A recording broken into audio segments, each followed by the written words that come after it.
불의의 제물로 친구를 사귀라. 흔히 불의한 청지기 비유라는 말씀이에요. 오늘부터 이 누가복음 16장 말씀을 또 몇 주에 걸쳐서 말씀을 전하려고 합니다. 복음서에서 가장 어려워하는 본문 중에 하나고, 또 이런저런 기발한 또 해석들이 많고 또 말도 안 되는 해석들이 많은 그런 본문이 바로 이 본문입니다. 오늘 말씀을 통해서 이 본문의 비유, 예수님께서 비유하신 내용을 좀 설명드리고 싶지만 사실은 크게 중요하지 않습니다. 오히려 비유를 말씀하신 후에 그 다음에 주신 교훈이 정말 중요합니다. 많은 사람들이 비유에 매몰되어서 거기에 모든 관심과 모든 것을 빼앗기다 보니까 실제로 예수님이 이 비유를 통해서 우리에게 주시고자 하는 교훈을 놓치는 것 같습니다. 1절 말씀 한번 볼게요. 또한 제자들에게 이르시되 이렇게 말씀이 나옵니다. 어떤 부자에게 청지기가 있는데 그가 주인의 소유를 낭비한다는 말이 그 주인에게 들린지라, 이렇게 말씀이 나옵니다. 이 비유의 1차적인 청중 대상은 제자들이라는 것을 알게 됩니다. 그 제자들에게 청지기에 관한 비유를 말씀하시는데, 그 청지기가 옳지 않은 그런 충성스럽지 못한 그런 청지기에 관한 내용이에요. 그 비유 내용은 잘 아실 것입니다. 그런 후에 예수님이 8절에 이렇게 말씀을 하십니다. 8절, 주인이 이 옳지 않은 청지기가 이를 지혜 있게 하였으므로 칭찬하였으니, 이 부분에 있어서 많이들 어려워하는 것이죠. 아니, 옳지 않은 청지기가 지혜 있게 일을 했다고 해서 주인이 칭찬했다? 마치 이 불의한 청지기를 예수님이 칭찬하신 것처럼 그렇게 오해하는 경우도 있고, 이 부분에 있어서 여러 가지 해석을 하고 있습니다. 중요한 것은 주인이 칭찬했다는 거예요. 예수님이 칭찬하셨다는 것이 아니라 주인이 칭찬했다는 거예요. 그러면 이 불의한 청지기가 안 그래도 주인에게 낭비해서 손해를 많이 끼치다가 자기가 청지기 직무에서 쫓겨나게 생겼을 때 주인에게 빚진 사람들의 빚을 자기 마음대로 탕감해서 주인에게 더 손해를 끼쳤다면 주인이 이 청지기를 칭찬할 이유가 어디 있겠어요? 본문은 분명히 무엇을 이야기하고 있는가? 주인이 옳지 않은 청지기가 이를 지혜 있게 하였으므로 칭찬했다, 그렇게 나옵니다. 이건 분명한 칭찬이에요. 비꼬는 두도 아니고 냉소적인 칭찬도 아닙니다. 그렇게 주석하는 부분들도 많지만 그렇지 않습니다.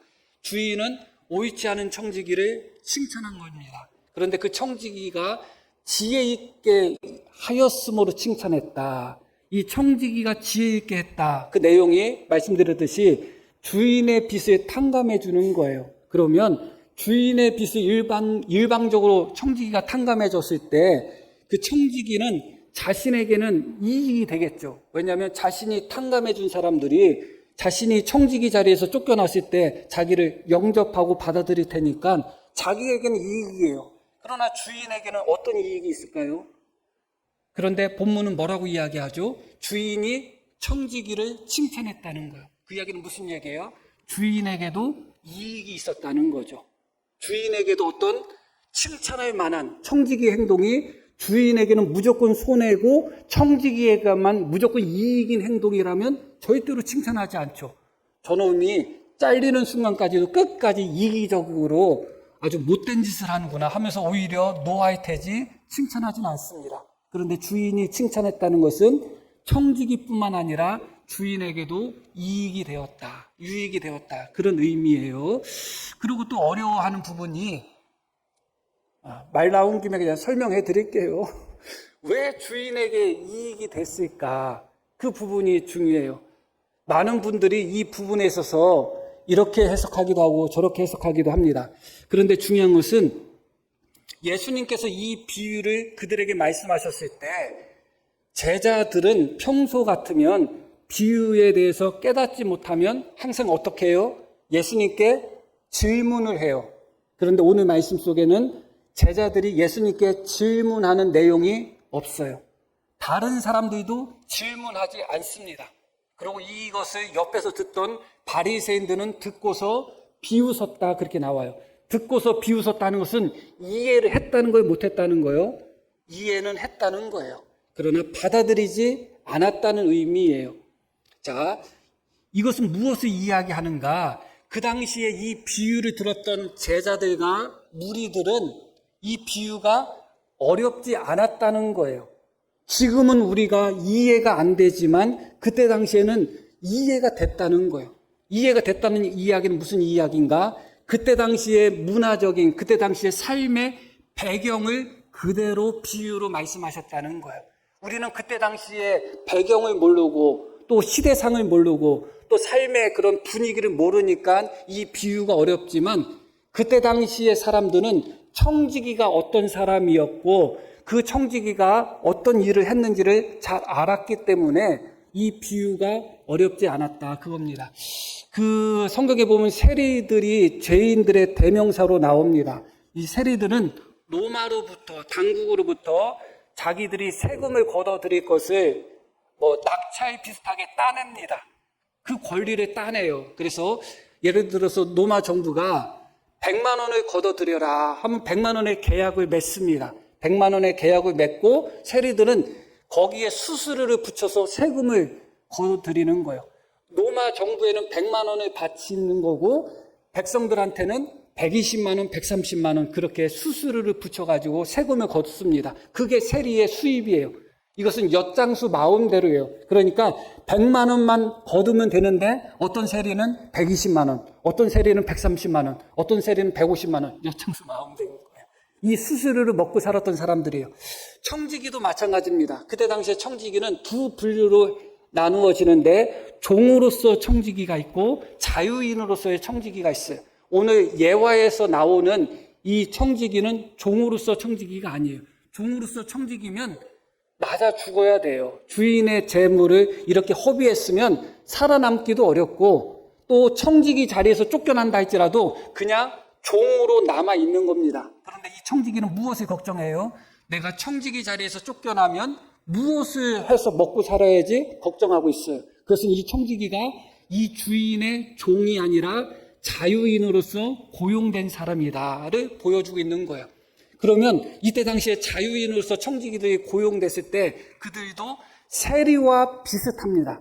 어떻게 되는가? 그때 당시에 우리가 잘 아시는 바와 같이 구약의 율법은 같은 민족에게는 돈을 빌려줘도 이자를 받아서는 안 돼요. 그게 율법이에요. 그래서 대놓고 이자를 명시하지를 않습니다.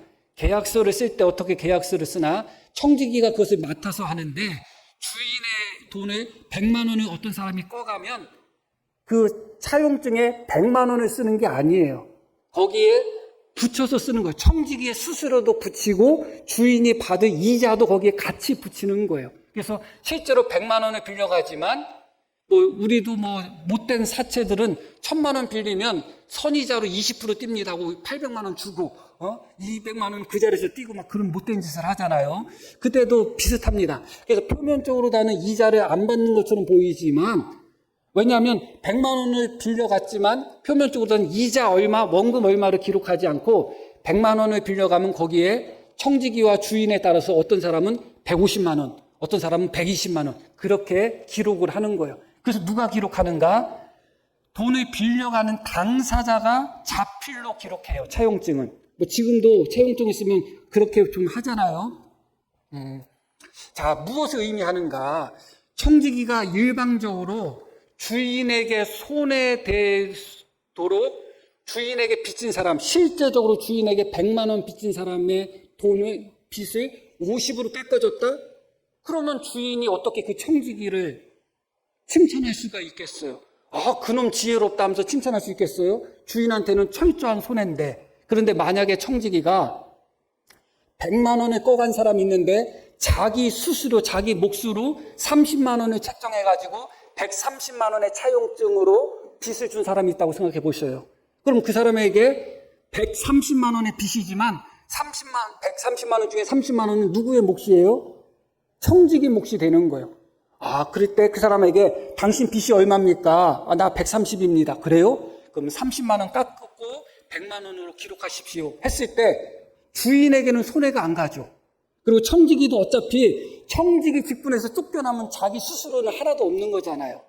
그러니까 청지기는 쫓겨나서도 그 사람이 자기한테 은혜를 베풀었다고 하니까 좋은 것이고, 주인의 입장에서도 그 사람들이 이거는 주인이 원치 않는데 오직 청지기 혼자 자기 마음대로 우리의 빚을 깎아줬으니 훌륭한 사람은 청지기만 훌륭하고 주인은 안 훌륭하다, 그렇게 생각할까요? 그렇지 않죠.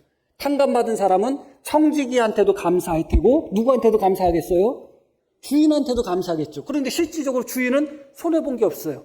왜냐하면 청지기가 탕감해 준 것이 자기가 받아야 되는 수수료를 탕감해 준 것이기 때문에 이것이 정답이라고 말씀드리는 않습니다. 그러나 그때 당시에 일반적으로 돈 거래를 했을 때 있었던 일반적인 상황이에요.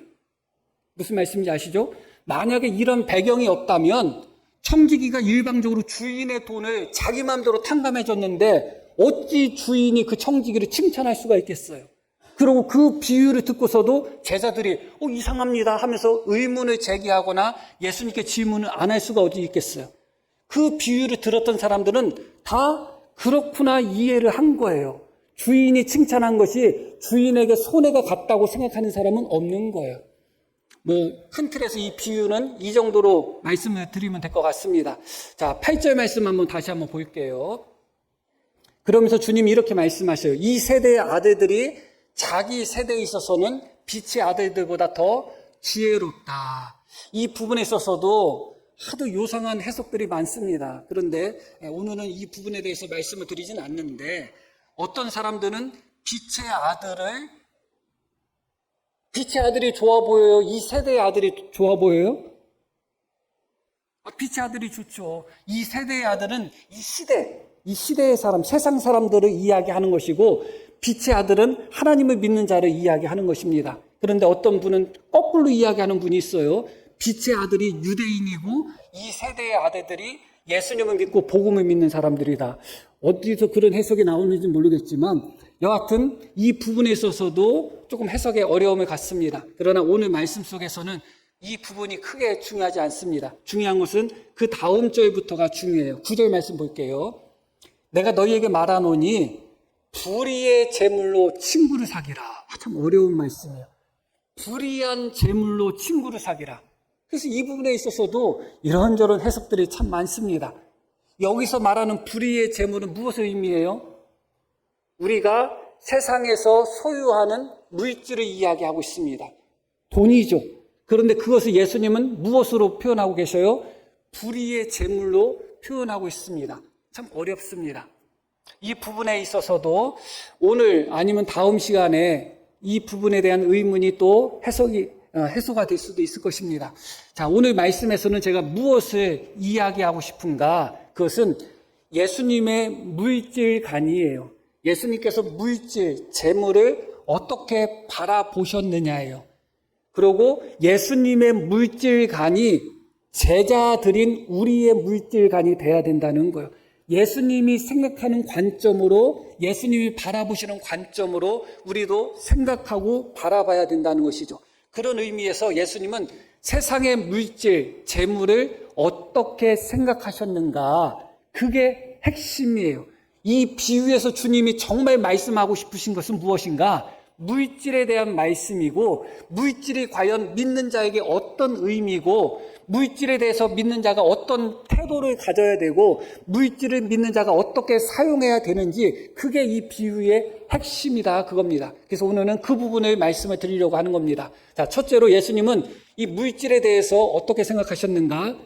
읽으신 말씀처럼 불의의 재물이다, 그렇게 말씀하신 거예요. 참 놀랍죠? 물질, 우리가 세상에서 소유하는 물질도 사실은 누가 주시는 거예요?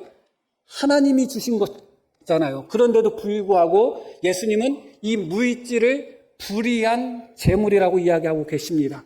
그게 중요한 거예요. 이 물질의 기본적인 성격, 특성, 방향성 자체가 불의한 방향으로 흘러가기 쉽다는 거예요.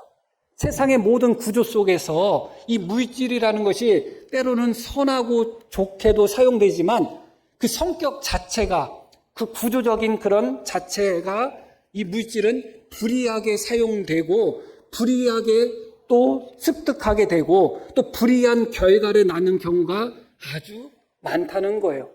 실제로 많은 범죄들이 일어나지만 그 범죄들의 상당수가 정말 그냥 좋게 표현해서 상당수고 그렇지 않으면 정말 대부분의 범죄들이 무엇과 관련된 범죄예요? 돈과 관련된 범죄예요. 부부싸움에 좋게 얘기해서 한 50% 이상은 이것도 좋게 이야기하는 거예요. 돈과 관련된 싸움이에요. 다른 거 없습니다. 친했던 사람이 의가 틀어지는 것도 많은 경우에 물질 때문에 틀어지는 경우가 많아요. 형제 관계는 거의 100%에 가깝게 돈 때문에 틀어져. 형제 관계는. 웬만해서 형제 핏줄 관계는 돈 말고서는 틀어질 게 별로 없어요. 거의 돈 때문에 틀어집니다. 부모의 유산이라든가 아니면 어려울 때 나를 도왔냐 안 도왔느냐 이런저런 그래서 핏줄로 이어진 형제 관계 속에서도 이 물질이 형제 관계를 더 돈독하게 만드는 경우도 있지만 많은 경우에는 오히려 그렇게 불이한 쪽으로 물질이 나간다는 것을 우리는 분명히 기억하셔야 돼요. 물질의 속성, 재물의 속성을 기억하셔야 돼요. 불의의 재물이다. 이게 불의의 재물이고 이것이 나에게 많으면 많을수록 화가 된다고 생각한다면 어떤 태도를 갖겠어요? 모으려고 하겠어요? 아니면 좀 흩으려고 하겠어요? 모으려고 하지는 않겠죠. 왜냐하면 그 재물이 불의의 재물이고 그것을 인하여 죽기도 하고 살기도 하고 그 성격 자체가 그렇게 불의한 쪽으로 사용되기에 쉬운 또 나 자신도 그렇게 기울이기 쉬운 그래서 정직했던 사람도 거짓말 한번 딱 하면 돈을 1,000만 원 벌 수 있다 하면 정직했던 사람도 눈 한번 딱 감고 거짓말하는 것. 그럼 결국은 이 물질 자체 속성 자체가 불의한 속성이 있다는 거예요. 첫째로 우리가 기억할 것은 예수님은 재물을 향하여 불의의 재물이다. 그렇게 말씀하신 거예요. 우리도 예수님의 말씀, 예수님의 이 관점을 그대로 받아들여야 돼요. 바리새인들처럼 돈을 사랑하고 돈을 좋아하여 그것에 대하여 거부한다면 제자로서 한 발짝 앞으로 나가지 못한 상태가 될 수가 있겠죠. 마지막 때의 징조는 사람들이 돈을 사랑한다. 그리고 돈을 사랑하는 것이 일만하게 뿌리라고 분명히 이야기하고 있습니다. 왜냐하면 돈 자체가 불의한 성격으로 사용되기 쉽기 때문에 그렇습니다. 이어지는 말씀도 한번 볼게요. 10절. 지극히 작은 것에 충성된 자는 이렇게 말씀합니다. 여기서 지극히 작은 게 뭐예요? 돈이에요. 물질. 예수님은 물질을 향하여 뭐라고 말씀하셨는가? 첫째는 불의한 재물이다. 그 둘째는 지극히 작은 것이라는 거예요. 그런데 우리 삶 속에서 돈보다 더 큰 게 어디 있고 돈보다 더 소중한 게 어디 있고 돈보다 더 가치 있는 게 어디 있어요? 우리는 돈을 지극히 큰 것으로 생각하고 돈을 목적 삼아서 달려가고 있는 것입니다. 재산이 몇천억, 몇백, 몇십조 그렇게 된 사람들도 저는 그게 이해가 안 갔거든요. 몇십억만 있어도 무슨 욕심 부릴 게 있나 하는 생각이 들어요. 그런데 돈 욕심에서 자유로운 사람이 아무도 없어요. 몇백억 있는 사람도 돈 욕심 부리고 몇천억 있는 사람도 돈 욕심을 부리고 몇 조 있는 사람들도 돈 욕심을 계속 부립니다. 왜냐하면 그들에게 있어서는 돈은 지극히 큰 인생의 목적이 돼버려서 그래요. 그게 인생 자체의 목적이 된 것이죠. 예수님을 믿는 사람들은 물질에 대하여 가져야 되는 가치관은 무엇인가? 물질의 가치 자체는 지극히 작은 것이다. 그런 물질에 대한 가치를 가지셔야 돼요. 그것보다 더 중요한 게 없다, 그것보다 더 소중한 게 없다 하면 진짜 큰 것, 진짜 소중한 것을 잃어버려요. 많은 사람들이 물질을 너무 크게 보다 보니까 가장 크다고 생각하는 이 물질, 재물, 돈 이것 때문에 정말 소중한 것들을 잃어버리고 소중한 것들을 놓치고 그렇게 살아가는 사람들이 너무나 많습니다. 예수님은 분명하게 말씀합니다. 물질에 대한 성격을 말씀하실 때 물질은 불이한 재물이다. 물질에 대한 가치를 말씀하실 때 물질은 지극히 작은 것이다. 그런데 무엇에 비해서 지극히 작은가? 지극히 작은 것에는 충성된 자는 큰 것에도 충성되고 지극히 작은 것에 불의한 자는 큰 것에도 불의한다. 여기서 큰 것은 무엇을 의미하죠? 하나님이 우리에게 주시는 영원한 유업을 이야기하고 있습니다. 이 땅에서 우리가 소유하는 재물, 물질은 사실은 지극히 작은 것이다. 그래서 바울 사도도 말했듯이 먹고 마실 것이 있으면 그것으로 족하면 된다. 우리가 배워야 되는 것은 돈을 모으는 기술이 아니라 만족하는 법을 배워야 된다. 지족하는 법을 배워야 된다.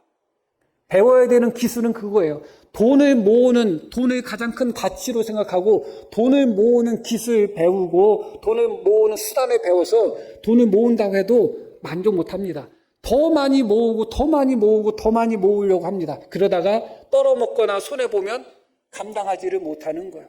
배워야 되는 것은 돈을 버는 기술이 아니라 물론 그것도 어느 정도 있어야 되겠지만 그러나 먹고 마실 것이 있으면 만족할 수 있는 지족하는 마음, 그것을 우리는 배워야 되고 그것이 있으면 경건이 유익하다고 합니다. 다시 말씀드려서 만족하는 마음이 없으면 신앙생활을 통해서 크게 유익을 얻지 못할 수가 있는 거예요. 만족하는 마음을 갖고 그것을 배운 상태에서 예수님을 믿고 신앙생활을 할 때는 그게 유익이 됩니다. 그런데 만족하는 마음 없이 돈에 대한 욕심이 끊임없이 일어나는 상태에서 예수님을 믿는다? 그러면 예수님을 믿어서 돈 잘 벌고 싶고 예수님을 믿어서 성공하고 싶고 방향이 경건이 유익이 되지 못하는 방향으로 흘러갈 수밖에 없습니다. 다시 기억하시기를 바랍니다. 물질은 중요하고 삶에 있어서 없어서는 안 되는 것이라는 것도 분명합니다. 물질을 버는 것도 쉽지 않습니다. 그것은 다 목사로서도 인정을 합니다. 그럼에도 불구하고 물질의 가치는 주님께서 우리에게 주실 영원한 기업, 천국의 영원한 유업, 그 상급에 비할 때는 지극히 작은 것이다 하는 것을 우리가 인정하시고 받아들이시고 배워야 돼요. 배운다는 것이 어렵죠, 사실은. 그러나 배워야 됩니다. 그 다음 절 11절 말씀도 이어서 봅니다. 세 번째로 예수님은 물질에 대해서 어떻게 생각하시는가?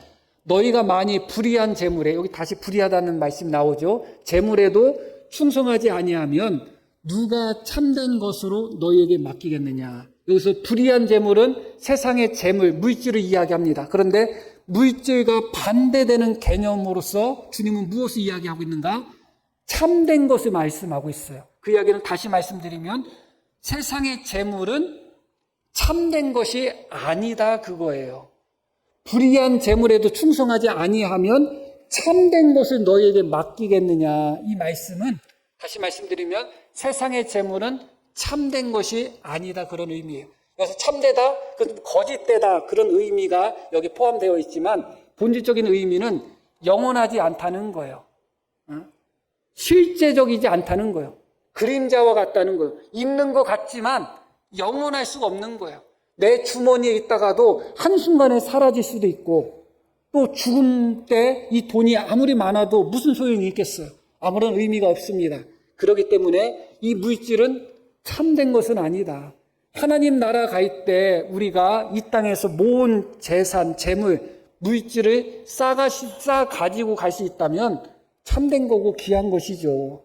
그런데 하나님 갈 때도 가져갈 수 없고 지옥 갈 때도 가져갈 수 없습니다. 하다못해 우리는 감옥에 들어가도 영치금이나 이런 것을 받아서 좀 필요한 것을 내 마음대로 사서 쓰거나 먹을 수 있습니다.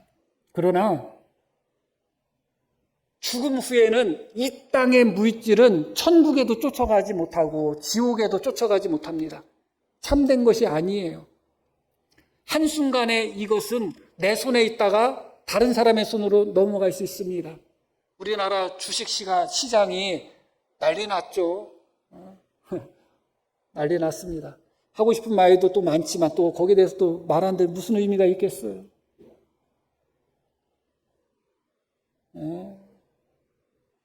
오늘 500만 원 벌었다가 내일 1000만 원 손해보는 게 하여간 주식이라는 것은 팔아서 돈이 내 주머니에 들어와야지 번 거지, 그냥 뭐 그 숫자 노름에 불과한 거예요. 그리고 계산하면 주식을 해서는 사실은 돈을 벌 수는 없습니다. 엄밀한 의미에서. 새로운 수익이 창출되는 게 아니거든요. 그냥 외부에서 다른 사람의 돈이 유입이 돼야지 성장하는 것이지, 어떤 재화나 부나 그런 것을 창조하는 수단은 아니에요. 물론 그 주식을 통해서 자금을 조달받은 회사가 그 돈을 가지고 사업을 더 크게 일으킬 수는 있지만, 본질적으로 주식 자체는 그렇습니다. 주식 자체는 그래요. 사고 팔 때마다 수수료 붙죠. 결국은 제로섬 게임에 불과하지 않겠어요? 누가 벌었다면 누가 손해본 것밖에 안 됩니다. 그런데 일반적으로 놓고 보면 누가 손해를 많이 보겠어요? 초보자들이 손해 많이 볼 테고, 개인들이 손해 많이 볼 테고, 누가 많이 돈을 벌겠어요? 외국인같이 그렇게 거대 자본 가진 사람들이 돈을 많이 벌지 않겠어요? 그러다 보니까 대부분 주식하다 보면 아무것도 모르는 상태에서 한번 들어갔다가 빠진 사람 외에는 그렇게 크게 재미 본 사람이 없는 것 같아요. 여하튼 영원하지 않죠, 사실은. 그래서 어떤 분은 나 1억 가지고 시작했는데 나 퇴직금 5억 다 집어넣었는데 지금 2억밖에 안 남았다, 뭐 그런 분도 있고 막 그렇습니다. 한순간에 한 달, 두 달 사이에 내 주머니에 있던 1억, 2억, 3억이 그냥 사라지기도 하고 또 들어오기도 하고 그렇습니다. 참된 것이 아니라는 의미예요. 참된 것이 아닙니다.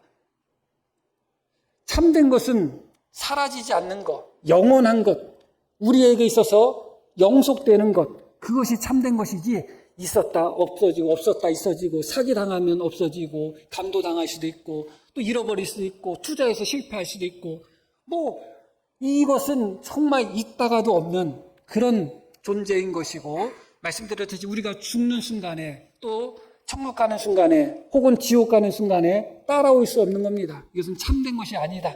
주님은 그렇게 말씀합니다. 그리고 마지막 이어서 보면 12절에 네 번째로 말씀합니다.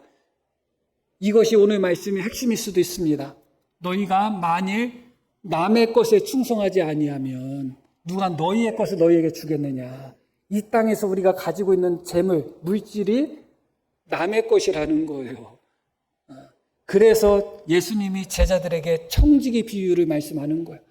청지기는 주인의 모든 돈을 관리하지만 다 주인의 돈이지 자기 돈은 없어요. 남의 것이에요. 남의 것. 이게 주님이 물질에 대한 생각이에요.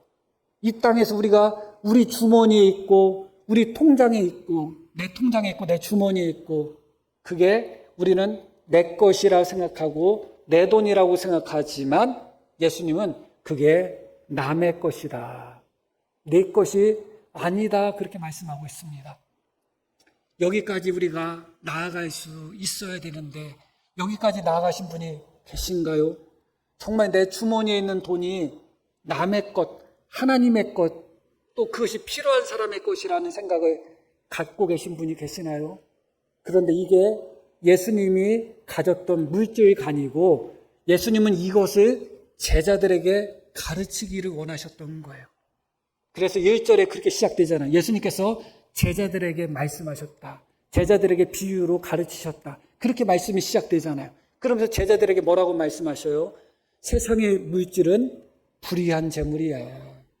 그것 때문에 너희가 의로워지고, 그것 때문에 너희가 하나님을 더 잘 믿게 되고, 그것 때문에 너희가 더 경건해지기보다도 세상의 물질 때문에 오히려 너희가 불의한 쪽으로 흘러가기가 쉬워.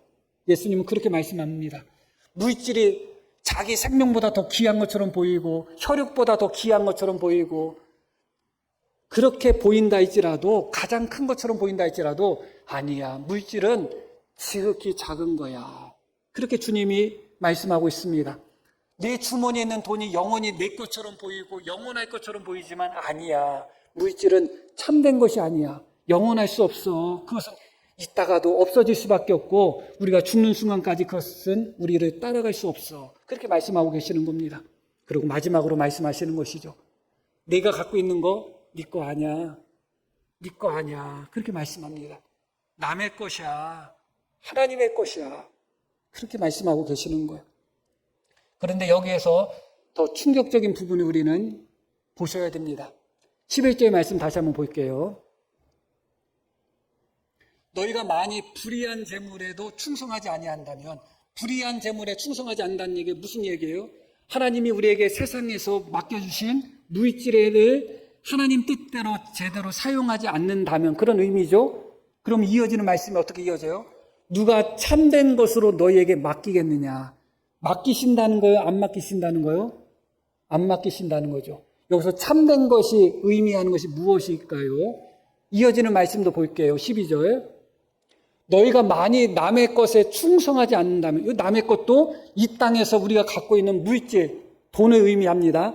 그것에 신실하지 않고 충성되지 않는다면 누가 너희의 것을 너희에게 주겠느냐? 너희의 것은 무엇을 의미하는 거예요? 여기서 참된 것, 너희의 것, 큰 것, 무엇을 의미해요? 하나님이 천국에서 우리에게 주시는 유업을 의미하는 겁니다. 하나님이 그것을 안 주신다는 의미는 뭐예요? 구원은 받는데 상을 못 받는다는 얘기예요? 그 얘기가 아니에요.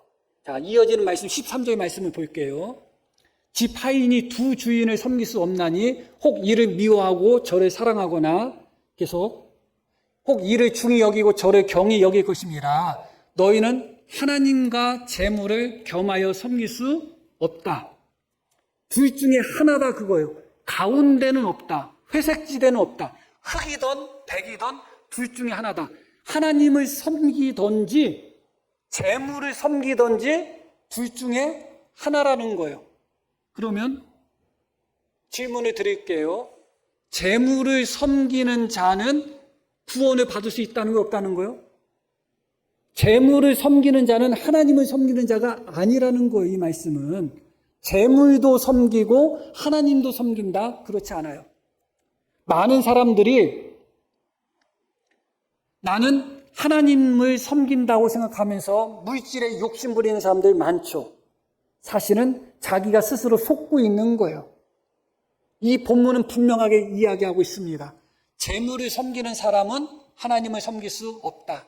하나님과 재물을 겸하여 섬길 수 없다. 둘 중에 하나만 섬긴다는 거예요. 그러면 명백하죠. 하나님을 섬기는 자는 구원받는 거 명백하죠. 의심할 게 없죠. 그러면 재물을 섬기는 자가 구원을 받겠냔 말이에요. 둘 중에 하나인데. 그러면 어떤 사람이 재물을 섬긴다는 거예요? 하나님이 나한테 맡긴 남의 것을 내 것처럼 생각하는 사람. 그 사람은 재물을 섬기는 거예요. 재물은 지극히 작은 것인데 지극히 큰 것처럼 생각해서 오직 물질이 인생의 전부이고 목표인 사람. 그 사람은 재물을 섬기는 거예요. 하나님이 섬기는 게 아니에요.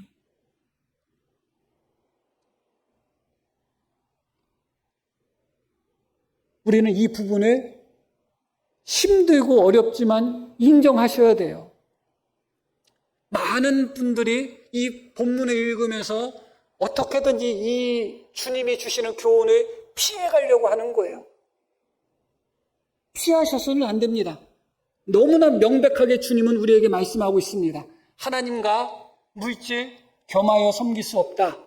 너희가 갖고 있는 물질은 너의 것이 아니다 그거예요. 이 물질을 나의 것처럼 생각하고 이 물질을 가장 가치 있고 참된 것으로 생각하며 오직 물질을 내 것으로 모으는 자는 정말 내가 하나님을 주인으로 섬기고 있는지 물질을 주인으로 섬기고 있는지를 정직하게 점검하셔야 돼요. 정직하게 점검하셔야 돼요. 그리고 더 충격적인 말씀이 주어집니다. 이 말씀을 보고 말씀을 마치려고 합니다. 다음 주에 이어지는 말씀이 있고요. 자, 한번 9절 말씀을 볼게요.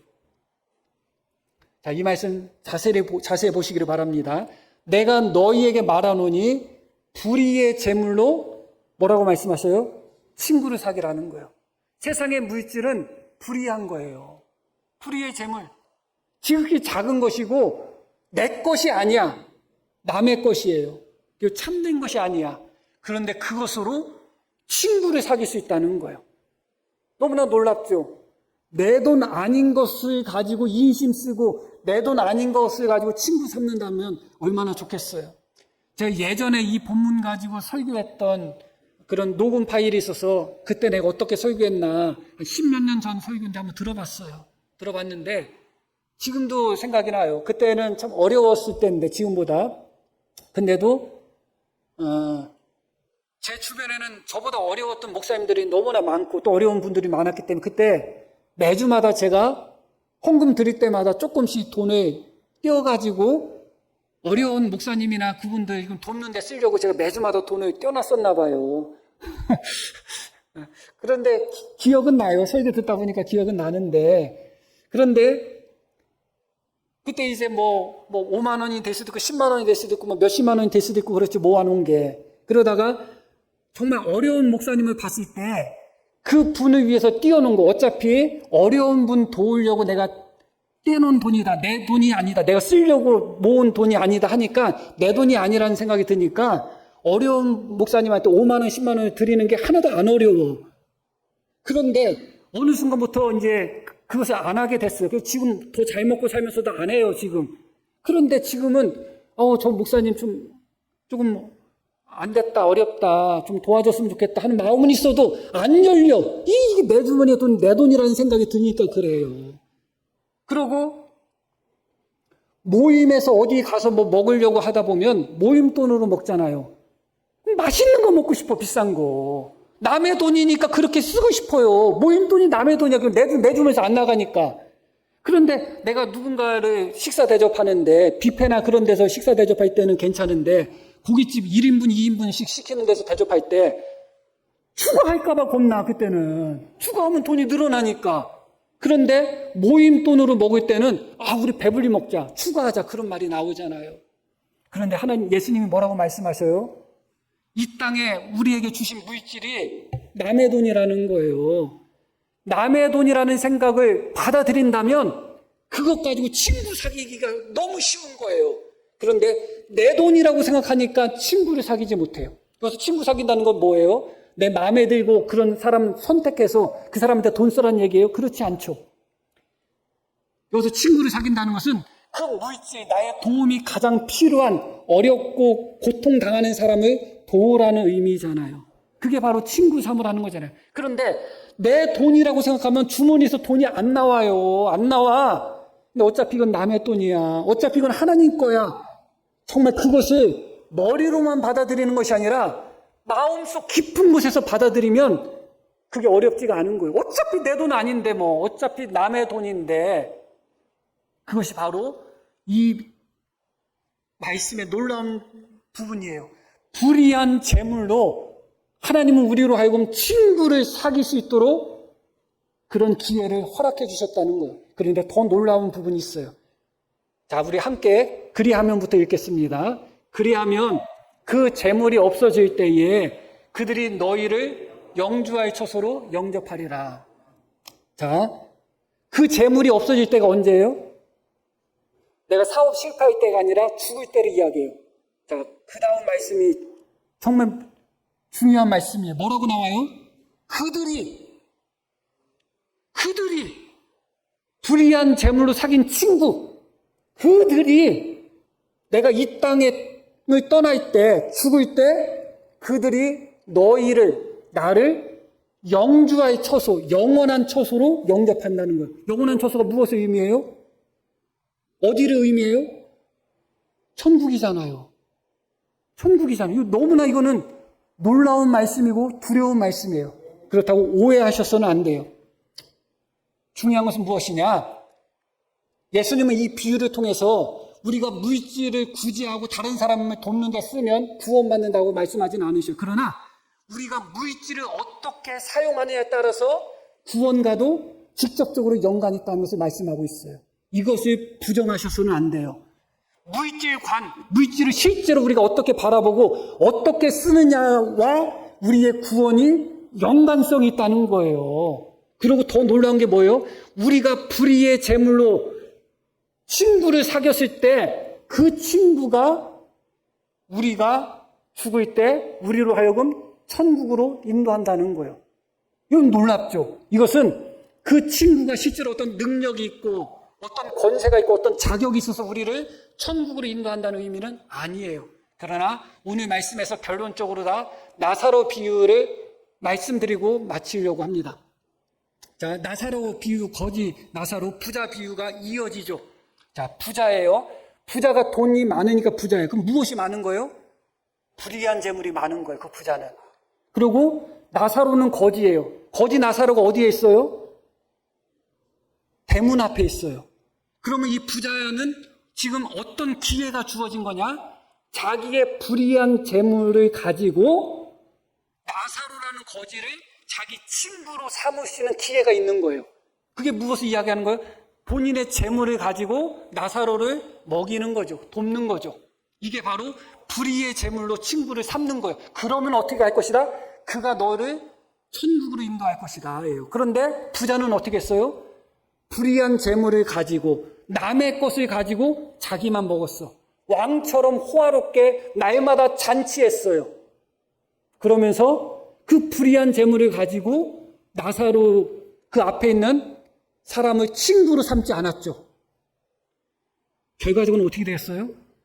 나사로가 예수 믿어서 천국 갔다고 말하고 있지 않아요. 물론 예수 믿어야 돼요. 그러나 예수님이 이 비유에서 말씀하고자 하는 것은 분명해요. 무엇을 분명하는가? 나사로는 천국 갔죠. 낙원으로 올라갔습니다. 부자는 어디로 갔어요?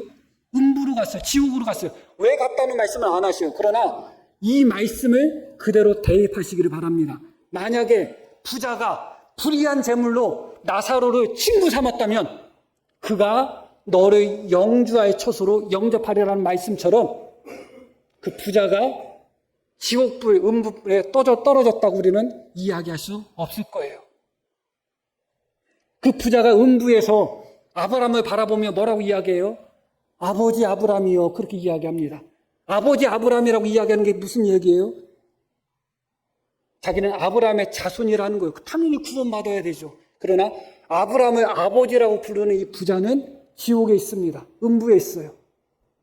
이 부분에 대해서 한 주간 동안 오해하지 마시고 다음 주에 자세하게 이 부분에 대해서 더 말씀을 드릴 것입니다. 그러나 핵심은 이거예요. 무엇이 핵심이냐? 물질을 어떻게 우리가 잘 쓴다고 해서 그것으로 구원받는 것은 아니라 할지라도 물질에 대한 우리의 자세, 태도, 그것이 구원과 직접적으로 연결된다. 이것은 인정하셔야 돼요. 불의한 재물로 친구를 사귀었을 때 그 친구가 너희를 영원한 처소로 인도할 것이다. 이 말씀을 인정하셔야 돼요. 그것이 어떤 방법인지는 모르지만 다음 주에 그 부분에 대해서 말씀을 나누겠습니다. 자, 들으신 말씀 기억하며 함께 기도하시겠습니다.